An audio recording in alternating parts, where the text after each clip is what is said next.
The voice of the Patriots, Bob Socci, is with us here at training camp. That was Gerard Mayo from a short time ago talking about the business side of things as it relates to Matthew Judon. Also added that he does not want to cap what players can and cannot say. And said, we tell players to check their ego at the door, but we also understand that it is their ego that has gotten them to this point in their careers.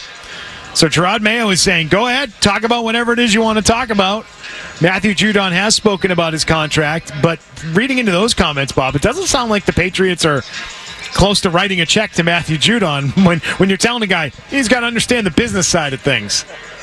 Matthew Judon. Didn't sound like they were close to writing a check the other day, and I thought what was interesting when he spoke to us is that he mentioned Elliott Wolf and Matt Rowe. And for so long here, It has been coach, general manager, and there has been no line between business and football.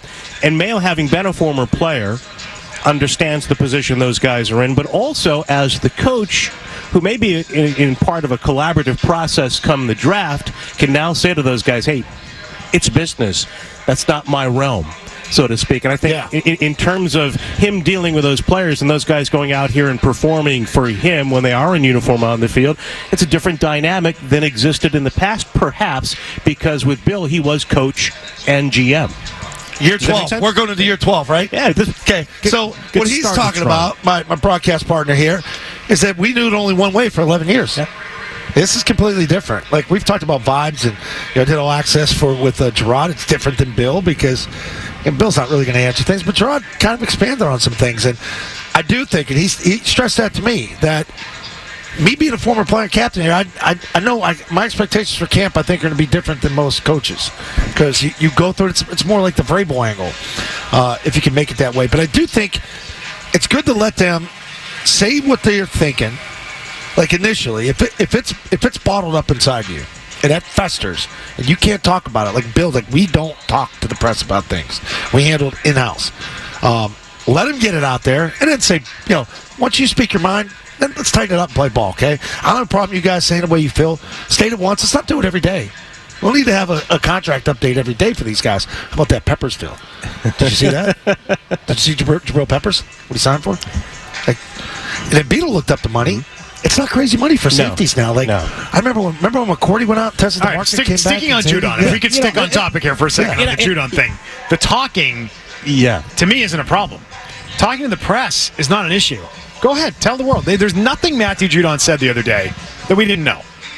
Right? I mean, you could assume he felt the way that he described the other day. I mean, I don't think it was anything earth-shattering there. The problem is if he's unhappy and you're in week 6 and you've gotten off to a bad start, and now you've got a guy who's not happy about his contract, he's not happy about losing, and he's not that guy that Gerard Mayo described this morning, the energy guy. We like him. He brings it every day. Is he still bringing it every day in week 6? And if your best player and a guy that other players look to for some sort of level of leadership on that side of the ball, if that starts to rot a little bit, you've got a problem.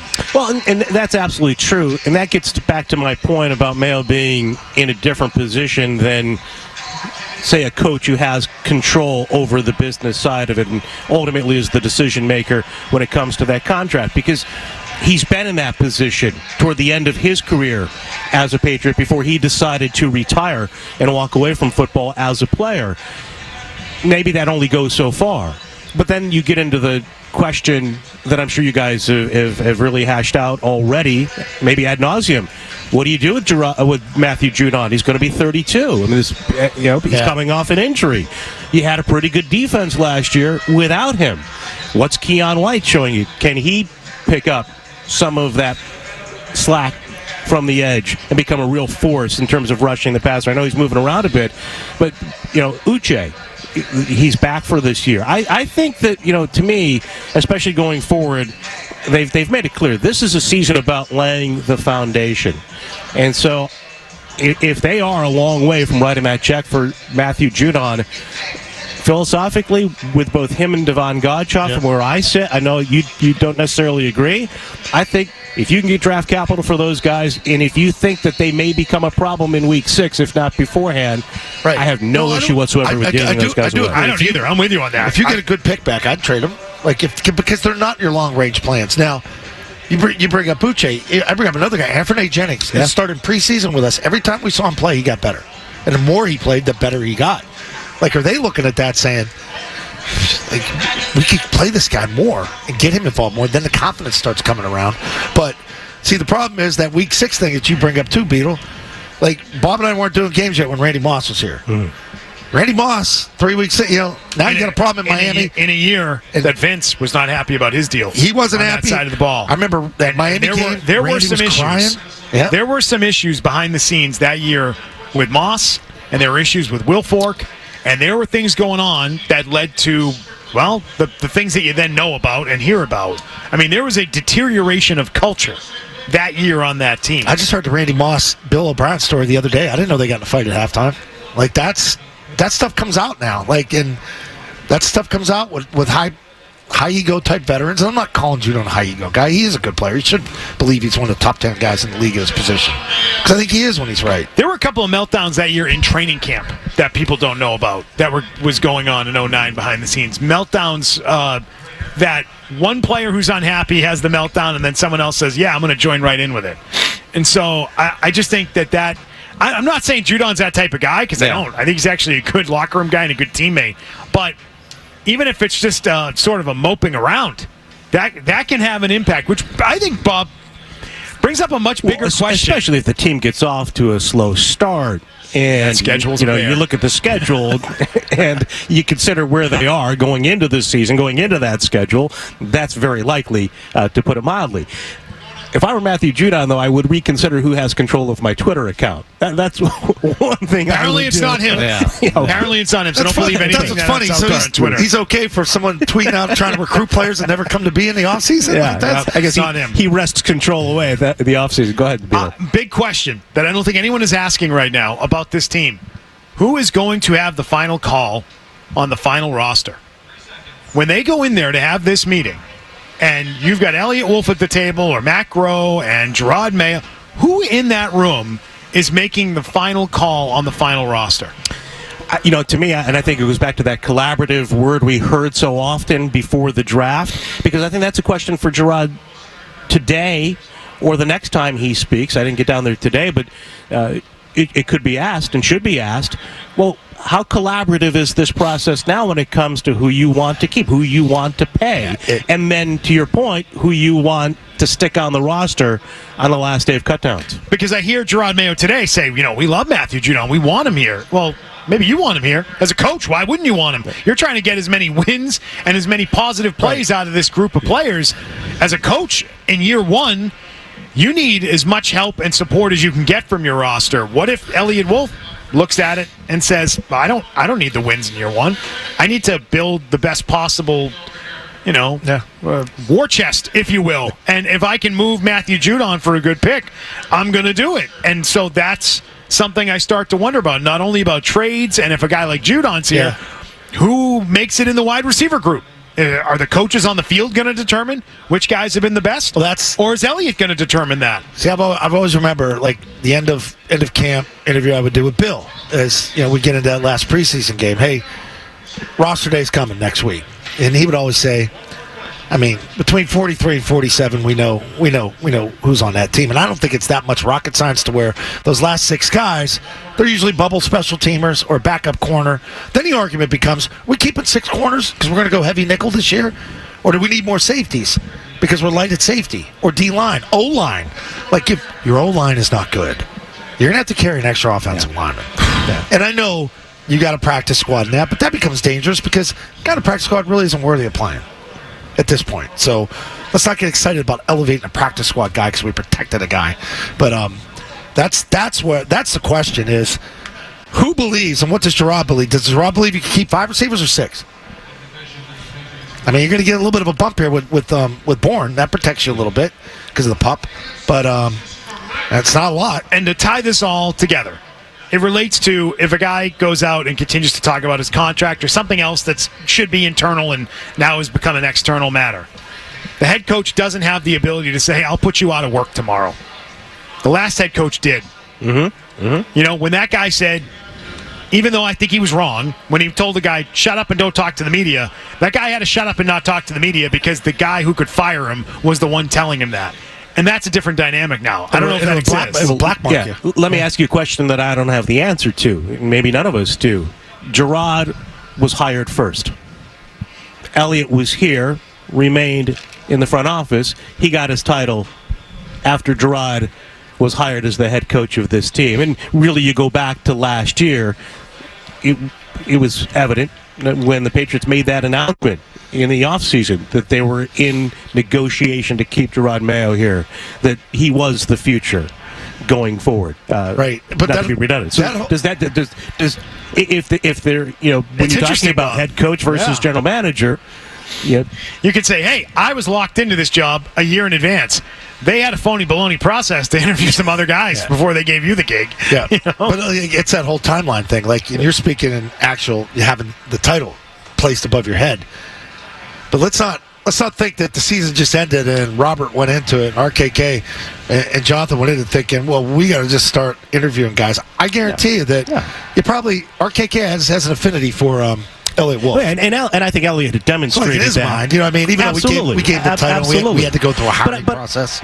But I think in terms of the working relationship, it goes back to that collaborative process. So I think Elliott had the ultimate say leading up to the draft, according to what we understood at that time, and I think that it's in both of their best interest to try to come to some kind of a decision that really is a consensus, as opposed to if it's a general manager who's been in place for a long time exercising control. And I don't know the answer, but I think that those are questions that maybe we'll find the answers to in time. But from my standpoint as the head coach, ultimately he's the guy who's got to go out there and he's got to motivate, and he's got to get the 53 guys that are on that roster to play, and that's the reality, regardless of who makes that decision. How do you feel about this camp so far, offensively? Well, I had a commitment yesterday. I wasn't here yesterday, and I understand that based on the reporting that it wasn't a very strong performance. I mean, I think look, we're a week away from real football starting when the pads get on, right? And we hear that every year. I think, especially with the offensive line play, when they start doing those goal line drills and we start to see them really hit, then you get a better tell. But there are certainly a lot of questions and a lot of reasons to be concerned about the offensive line, specifically the tackle position. I was shocked Darian Lowe was getting the majority of those reps at right. And I know they're looking at different guys, and they kind of have to. But I'm not overreacting to day two. It was sluggish. Yeah. It dragged. But they didn't press the ball downfield. It seemed like everything was short. Everything was intermediate. And you're handing off the ball trying to emulate runs against no pads, and guys are blowing through the line and backs are running to the safety. I don't know what's what. I really don't. I'm gonna wait. Give him a couple days to settle in here. Doomsday, Bob. It's not. But Beetle's right. They're in trouble. Beetle's right. It's not doomsday. Quarterback's not going to be as bad as you think. Quarterback will not be their issue. Yeah. Mark my words. Beetle said it on the 25th of July, and I'm reiterating today. Quarterback is not going to be their issue on this team. It's going to be everything else. Yeah. It's everything else offensively that's going to be the problem. But that quarterback thing, when we're in Cincinnati week 1, and after I ate Skyline chili and raw onions for 4 hours, you're going to want to see Matt Judon. You're going to want to see Matt Judon get after Joe Burrow. Don't you think they need Judon? That's my point. Judon, give him the $5 million. Let's get him out there. I'm marking 2 positions safe on offense: quarterback and tight end. I don't think we're going to have too many complaints about quarterback or tight end. I don't. I think if Stevenson is healthy, let's put running back in there too. I'm not saying they're going to. Yeah, fine, we can do that too. Although I think they might be thin at the position. I would agree. But I would agree. I don't think those are going to be the problem spots. Now, that's not to say the quarterbacks are going to look great or not make mistakes and throw picks. That is absolutely going to happen. But I think a lot of it is going to be induced by what's around them and the very, very short amount of time they have before they get their heads taken off. Yeah, and I do think, though, these first few days of training camp, too. I mean, going back to having watched them in spring, I mean, I think that they were putting the pieces in place. You talk about building blocks. I mean, you talk about rookie quarterbacks, 2 of them. You talk about new coaches, new offense, new system. When we go back to the spring, some of the drilling that we saw at various positions, it was clear they were taking truly baby steps, as opposed to maybe in the past where they might have been a little bit more accelerated, having returned large part of the offensive staff, the same offense. And I'm going back to pre-2022. So I do think that it's probably going to be a more gradual build-up for them in terms of trying to be aggressive in terms of what they do. Zoe said yesterday, throwing the ball down the field. Now, they did do that more, I think, on day one this year than they have in the recent past. But I do think that when you look at these quarterbacks in the offense and the offensive line especially, for this coaching staff, they're behind where they would have been, with the previous staff and previous players a couple of years ago. I get excited to watch Team Red Zone, because I think that's a pretty good indicator, because things speed up. You have to be more alert, more aware. But wasn't that an indicator how much we worked in the red zone last year, about how bad they thought it was going to be? It ended up being really bad. We couldn't score. Sorry I keep going back to last year, but that's scowl over here. That's all you have to. He's doing it again. I did? Yeah, you just did it. Look, there's definitely, a lot of concerns about the offense. You look back to last year, you look at the personnel this year going in. It's also important, though, compounding that when you watch the team practice in these early days, not only to the newness of everything, but the fact that the defense is not new.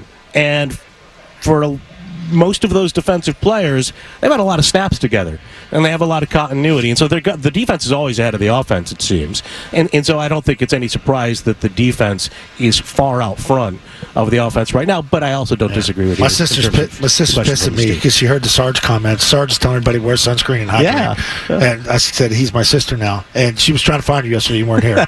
Kids were in. Dylan wanted to see you, so they said tell you hi. Well, I appreciate that. I look forward to seeing them in the booth this year. They'll be in for a game. No doubt. Yeah. And, Sarge taking care of the people out there. No, sure is. He's always looking out for us. He's in Sarge's yard. He runs a tight ship down there. Bob, thanks for being here. Hey, if you like that clip, check out more videos from Zolak and Bertrand right here. For more Patriots analysis and opinion, hit this playlist. And for all the latest from the Sports Hub, download the app at 985thesportshub.com.